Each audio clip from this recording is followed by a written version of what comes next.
My name is Emma, and I'm 28 years old. I always thought family meant having each other's backs when things got tough. That illusion crumbled at 2:47 a.m. on a Tuesday morning in the recovery ward of Boston Medical Center. I was lying there, barely conscious from my emergency appendectomy, when my phone buzzed with a text that would change everything. But before I tell you what that message said, let me know in the comments if you've ever felt completely alone when you needed family the most. And don't forget to hit that subscribe button, because this story gets much darker before it gets better. The pain medication was wearing off, and every movement felt like fire spreading through my abdomen. The surgery had been more complicated than expected. My appendix had nearly ruptured, and the surgeon had to remove adhesions that had formed around my intestines. I was looking at weeks of recovery, maybe months before I could return to my job as a physical therapist. My hands trembling from both pain and medication, I reached for my phone to call my dad, Michael. He was all I had left after Mom died 3 years ago from cancer. We'd grown closer during her illness, or at least I thought we had. He'd been my rock during those final months, handling her affairs while I provided her care. I thought that bond meant something. The phone rang once, twice, 3 times. Voicemail. I tried again. Voicemail again. Finally, I decided to text him. Dad, I'm out of surgery. It was complicated. The doctor says I'll need help for the next few weeks. Can you come? The response came 30 minutes later, just 4 words that shattered what was left of my world. Handle it yourself. I'm busy. Handle it yourself. I stared at those words until they blurred through my tears. I was 28 years old, lying alone in a hospital bed, facing weeks of recovery, and the only family I had left told me to handle it myself. Have you ever felt like you've been sleepwalking through a relationship, only to suddenly realize the other person checked out long ago? Drop your experiences in the comments below because this journey is just beginning. The nurse, a kind woman named Patricia with gentle hands and tired eyes, found me crying an hour later. Honey, what's wrong? Are you in pain? Through my tears, I explained my situation. Patricia's expression shifted from professional concern to something softer, sadder. Do you have anyone else? Any other family? I almost said no. My dad was my only immediate family. But then I remembered Aunt Claire, my mother's sister. We hadn't spoken much since the funeral. Not because of any bad blood, just the natural drift that happens when the person connecting you is gone. Claire lived about 40 minutes away in Salem, working as a high school librarian. There's my aunt, I whispered. Patricia squeezed my hand. Would you like me to call her? I gave her Claire's number, fully expecting another rejection. Instead, 20 minutes later, Patricia returned with a smile. She's on her way. Says she'll be here in an hour. True to her word, Aunt Claire burst through the hospital room door exactly 58 minutes later. She was 52, with graying brown hair pulled back in a practical ponytail, and wearing a cardigan that smelled like lavender and old books. She took one look at me, pale and alone in that sterile room, and her eyes filled with tears. Oh, sweetheart, she breathed, rushing to my bedside. I'm so sorry. I should have been here sooner. I should have checked on you more after. It's okay, I started to say, but she shook her head firmly. No, it's not okay. Your mother would have my head if she knew I let you go through this alone. The mention of my mother broke something loose in my chest. Claire sat on the edge of my bed and held my hand while I cried. Really cried. For the first time since the whole ordeal began. When the doctor came by for evening rounds, Claire peppered him with questions I hadn't even thought to ask. What were the signs of infection to watch for? When could I shower? What foods should I avoid? She took notes in a small notebook she'd pulled from her purse, treating my recovery like the research project it was. She'll stay with me, Claire announced, when the doctor mentioned I'd need assistance at home. I've got a guest room, and I'm on summer break from school anyway. I tried to protest. I didn't want to be a burden. But Claire cut me off with a look that was pure family steel. Emma, your mother was my baby sister. You think I'm going to let her daughter suffer alone? Not happening. That night, as I drifted off to sleep with real pain medication and Claire asleep in the chair beside my bed, I felt something I hadn't experienced in years, protected. But this story is about more than just medical recovery. It's about discovering who your real family is when the masks come off. And trust me, you won't believe what I found hidden in my own life. Make sure you're subscribed because this gets absolutely wild. Claire's house in Salem was everything my sterile Boston apartment wasn't. Warm, lived in, filled with books and plants and the kind of comfortable chaos that spoke of a life fully lived. She'd converted her home office into a temporary bedroom for me, complete with a hospital bed she'd somehow procured and positioned near the window so I could see her garden. For the first few days, I was too weak and medicated to do much besides sleep and accept Claire's care. She brought me homemade soup, helped me to the bathroom, and sat with me during the worst of the pain. But as my strength slowly returned, I started noticing things. Like how Claire's phone rang constantly with people checking on me. Former colleagues of my mother's, neighbors, even some of my mom's old book club friends. People I hadn't heard from in years were calling to offer help, to bring meals, to sit with me if Claire needed a break. How do all these people even know? I asked one afternoon as Claire hung up from yet another well-wisher. She looked surprised. I called them. When family is in crisis, you call the village. But my dad didn't call anyone. Claire's expression darkened slightly. Your father has always been different in how he handles things. It was the first crack in the careful neutrality she'd maintained about my dad since picking me up from the hospital. I pressed gently. What do you mean? Claire sat down in the chair beside my bed, choosing her words carefully. When your mother was sick, towards the end, she tried to talk to Michael about plans, about making sure you'd be taken care of. He kept saying there was plenty of time, that they didn't need to worry about those things yet. But they did make plans, I said. Dad handled all of Mom's affairs. Some of them, Claire said quietly, but not all of them. Before I could ask what she meant, my phone buzzed. A text from my dad. How are you feeling? When do you think you'll be back to work? Not, I'm sorry for abandoning you. Not, I should have been there. Just a question about when I'd be productive again.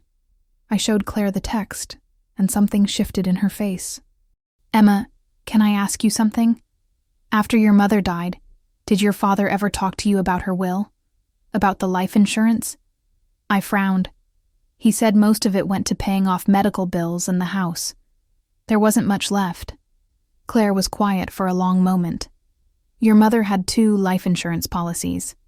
One through her work, and a private one she'd maintained for years. She specifically told me the private one was meant to create a trust for your future. For a house down payment, or if you wanted to go back to school, or if something happened and you needed financial security. Ice water flooded my veins. What are you saying? I'm saying your mother was very specific about her intentions. And I'm saying that money should have gone to you, not to paying off a house that was already paid for. The room felt like it was tilting. Already paid for? Emma, your parents paid off their mortgage in 2018. Your mother showed me the papers. She was so proud.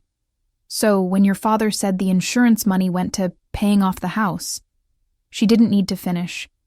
The implication hung between us like a toxic cloud. That night, I lay awake staring at the ceiling. For 3 years, I'd been living paycheck to paycheck as a physical therapist, sometimes eating ramen for dinner because my student loans took such a big chunk of my income. And all this time, my mother had left me money that was supposed to ensure I never had to struggle like that.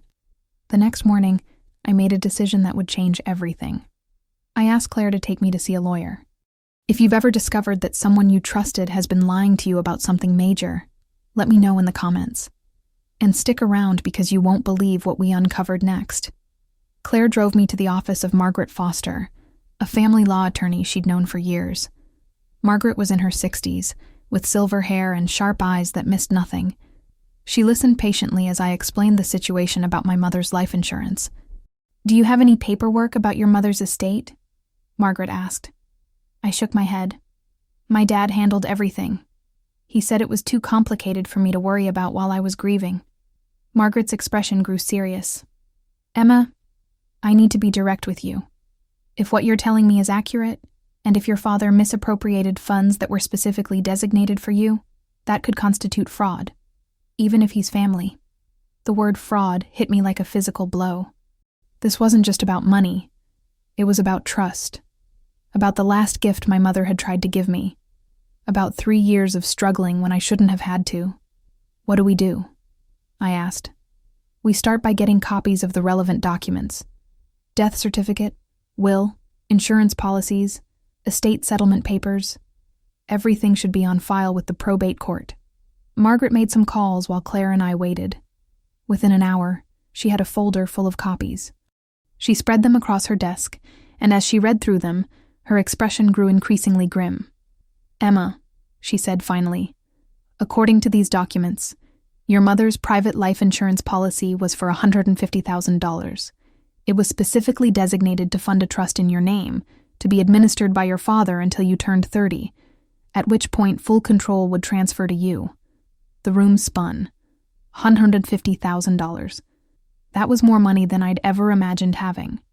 Money that was supposed to be mine, sitting in a trust, administered by my father. Where is it now? I whispered. Margaret flipped through more papers. According to the bank records I can access, the trust account was opened as required. The insurance money was deposited. And then, she paused, double-checking the figures. It was systematically withdrawn over the course of 18 months. All of it. Withdrawn for what? The withdrawal slips show various purposes: home improvements, business expenses, investment opportunities. But Emma, none of these withdrawals were for your benefit. And legally, as the beneficiary, you should have been informed of every single transaction. I felt sick, not just from the physical recovery, but from the realization that my own father had stolen from me, had looked me in the eye for 3 years while I struggled financially, knowing he had taken the security my dying mother had tried to provide for me. Claire's hand found mine. What do we do now? She asked Margaret. We file a petition with the court for a full accounting of the trust. We demand documentation for every withdrawal. And if we find what I think we're going to find, we pursue charges for breach of fiduciary duty and potentially criminal fraud. The drive back to Claire's house was silent. I stared out the window, watching the familiar Massachusetts landscape blur past, feeling like I was seeing it all for the first time. The man I'd called family, the man I'd comforted through my mother's death, the man who'd held my hand at her funeral. That man had been systematically robbing me. When we got home, I called my dad. He answered on the first ring, sounding cheerful. Emma, how are you feeling? Back on your feet yet? Dad, I need to ask you about Mom's life insurance. The line went quiet for a moment. What about it? I went to see a lawyer today, about the trust Mom set up for me. The silence stretched so long I thought the call had dropped. Finally, Emma, why would you do that? Why would you go behind my back? Behind your back? Dad, it's my trust. I have a right to know what happened to it. I used that money to take care of you, he said, his voice rising. To pay for your mother's medical bills, to keep the house, to handle all the expenses you don't even know about. I used it to keep our family stable. The medical bills were covered by insurance. The house was already paid off. What expenses, Dad? Another long silence. It's complicated, Emma. There were debts you don't know about. Business investments that didn't work out. I was trying to grow that money for you, not spend it.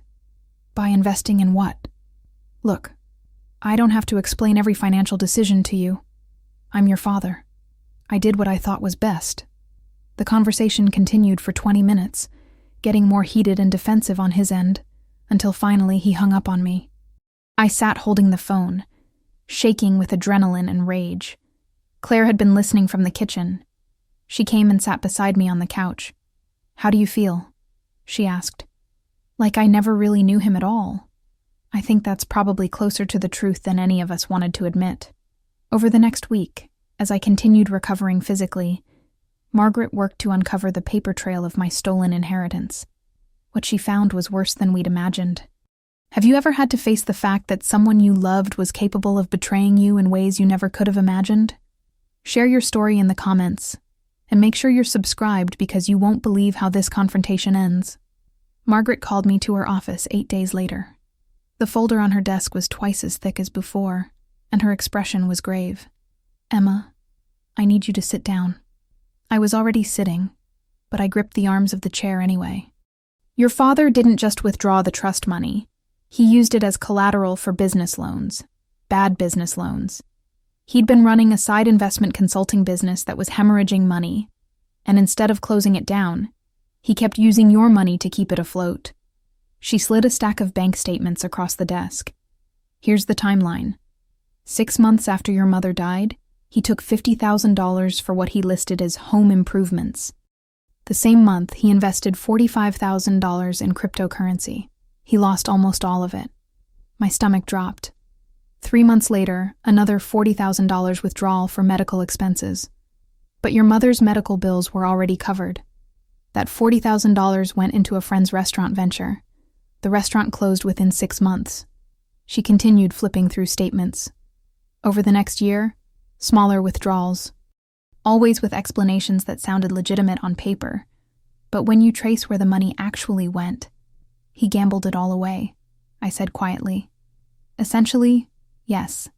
Bad investments, failed business ventures, and about $30,000 that I can't account for at all. It just disappeared into cash withdrawals. I felt hollow, like someone had scooped out my insides. Is any of it left? The account has $247.83 in it. Out of $150,000 my mother had carefully saved and designated for my future, my father had left me pocket change. What are my options? I asked. Margaret leaned forward.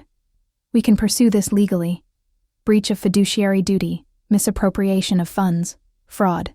The evidence is clear. But Emma, I need to be honest with you. Even if we win, if the money's gone, it's gone. Your father might face criminal charges, but that won't restore your inheritance. I don't care about the money anymore, I said, and I meant it. I care about the truth. I care about him facing consequences for what he did. Then we move forward. That afternoon, Claire drove me to the house I'd grown up in. My father's car was in the driveway, a new BMW that I now realized had probably been paid for with my inheritance money. I knocked on the front door of what used to be my childhood home. When my dad answered, his face went through a series of emotions: surprise, guilt, defensive anger. Emma, what are you doing here? You should be resting. We need to talk. Look, if this is about the money thing again, I told you I can explain. Dad, I cut him off. I know about the cryptocurrency. I know about the restaurant investment. I know about the $30,000 in cash withdrawals. I know about all of it. His face went white. For a moment, he looked exactly like what he was. A man who'd been caught in a web of lies and poor decisions. Emma, let me explain. The market was good. The opportunities were solid. I thought I could grow that money for you. Really grow it. Make it into something substantial. I never meant for it to go wrong. You never meant for it to go wrong. Or you never meant for me to find out. He opened his mouth to answer, then closed it again. Can I come in, Dad? Because we need to have a real conversation. He stepped aside reluctantly. The house looked exactly the same as when I was growing up, except for small upgrades here and there. New appliances, new furniture, a big screen TV that I now knew I had probably paid for without realizing it. We sat in the living room where I'd done homework as a kid, where we'd watched movies together, where he'd comforted me after my mother's diagnosis. It all felt like scenes from someone else's life now. Dad, I need you to understand what you've done to me. For 3 years, I've been living paycheck to paycheck. I've been eating ramen for dinner and putting off basic medical care because I couldn't afford it. I've been stressed about money constantly. And all this time, you knew that Mom had left me security, and you spent it. I was trying to... Stop. My voice was sharper than I'd ever used with him before. Stop with the excuses. You weren't trying to help me. You were gambling with my future to try to fix your own mistakes. The silence stretched between us. Finally, he put his head in his hands. I know, he whispered. I know, and I'm sorry. The business was failing, and I thought if I could just turn it around, I could pay it all back before you ever needed to know. I thought I had time. You had time. You had 3 years to tell me the truth. 3 years to stop making the problem worse. He looked up at me with tears in his eyes. "What do you want me to do, Emma? I can't undo it. The money's gone. I can't bring it back." I reached into my purse and pulled out the folder Margaret had prepared for me. A folder full of legal documents, financial records, and one very official-looking petition. This is a petition for the court to hold you accountable for breach of fiduciary duty and fraud. This is a demand for you to provide full financial records for every penny of Mom's trust. "And this," I said, sliding the thickest document across the coffee table to him, "is a lawsuit." My father picked up the papers with shaking hands. As he read, his face went through a range of emotions. Shock, fear, anger. "You're suing me? Your own father? I'm holding you accountable for stealing from me. This will destroy my reputation, my business, everything I've worked for." The words came out before I could stop them, cold and final. "You should have thought about that before you stole my inheritance." That moment, sitting in my childhood living room, watching my father realize that his actions had real consequences, was when I finally understood that our relationship had been over for 3 years. I just hadn't known it yet. He signed the papers, not because he wanted to, but because Margaret had made it clear that this was the easier path. Cooperating with the financial accounting would be better for him than having it all come out in a criminal trial. As I left that house for what I knew would be the last time, I felt something I hadn't expected. Not anger, not sadness, but relief. The man who had raised me was gone, replaced by someone who saw me as a resource to be exploited. But I was finally free of pretending otherwise. You know what's funny about toxic family relationships? We're told that blood is thicker than water, that family is forever, that we should forgive and forget. But here's what I learned. Sometimes the most loving thing you can do for yourself is walk away. Sometimes choosing yourself isn't selfish. It's survival. If you've ever had to cut ties with family who were hurting you, let me know in the comments. And make sure to hit that subscribe button, because this story has one more twist that changes everything. 6 months later, I was finally completely healed. Not just from the appendectomy, but from the entire experience. I'd moved into a small apartment near Claire's house in Salem. I'd returned to work, but with a new perspective. I'd also started seeing a therapist to work through the complex grief of losing both my parents, one to cancer and one to his own choices. Claire had become more than just the aunt who helped me through a crisis. She'd become family in the truest sense. We had weekly dinners, we texted constantly, and she'd filled the gap my father's betrayal had left with something better. A relationship based on mutual respect and genuine care. The legal case had been settled. My father had agreed to pay restitution of $50,000 over 5 years. Not nearly the full amount he'd stolen, but more than I'd expected to recover. More importantly, he'd been forced to provide a full financial accounting of where every penny had gone. Seeing it all laid out in black and white had been a strange kind of closure. But the real twist in this story wasn't about the money or the legal case. It was about what happened when I finally cleaned out my mother's belongings, the boxes I'd been too grief-stricken to deal with and had left in my father's garage. Claire and I spent a Saturday going through everything. Clothes to donate, books to keep, little mementos and photos to treasure. At the bottom of one box, wrapped in an old scarf, I found a letter with my name on it in my mother's handwriting. My hands shook as I opened it. It was dated 2 weeks before she died. "My darling Emma," it began. "If you're reading this, I'm gone. And I hope you're healing. I hope you're building a life that makes you happy. I wanted you to know a few things I never got the chance to tell you. First, I've set aside money for you. Not just for emergencies, but to give you choices. To let you take risks. Maybe go back to school, travel, or just have the security of knowing you're okay. Your father will be the trustee until you turn 30, but I've also named Claire as a backup. If you ever feel like the trust isn't being handled properly, please don't hesitate to ask her for help. Second, I know your father loves you, but we love differently. He shows love by trying to fix and control. I hope you remember that my love for you means wanting you to be free to become whoever you're meant to be.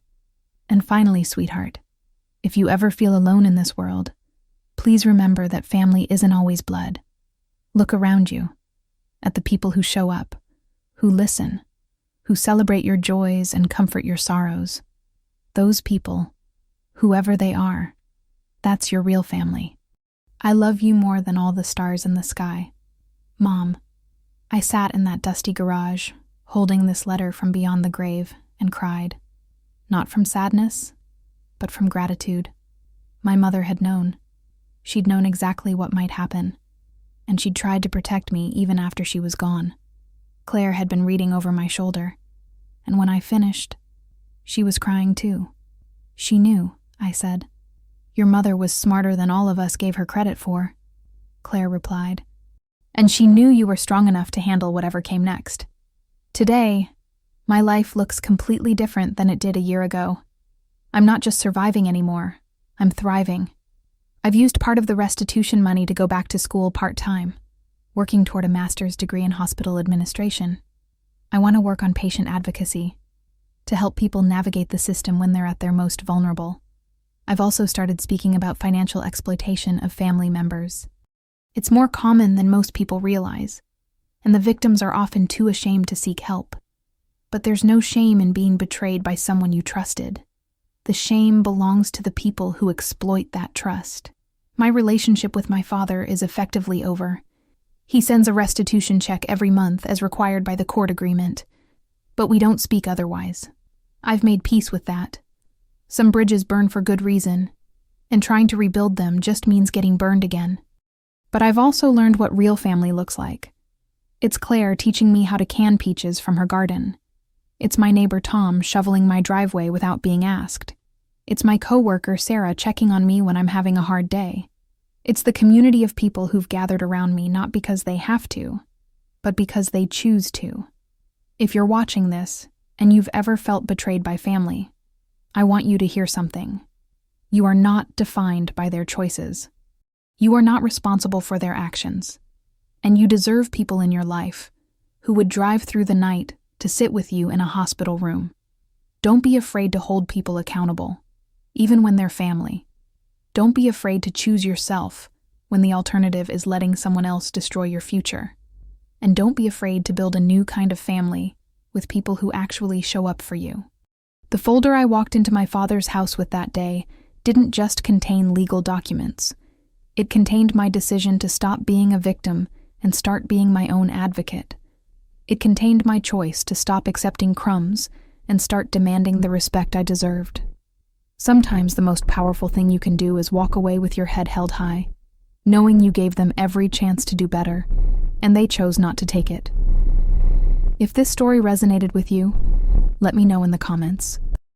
Tell me about a time you had to choose yourself over toxic family dynamics, and make sure you're subscribed, because next week I'm sharing the conversation I had with my father's business partner about what really happened to that money. And trust me, it's going to blow your mind. Your real family is out there waiting for you. Don't be afraid to go find them.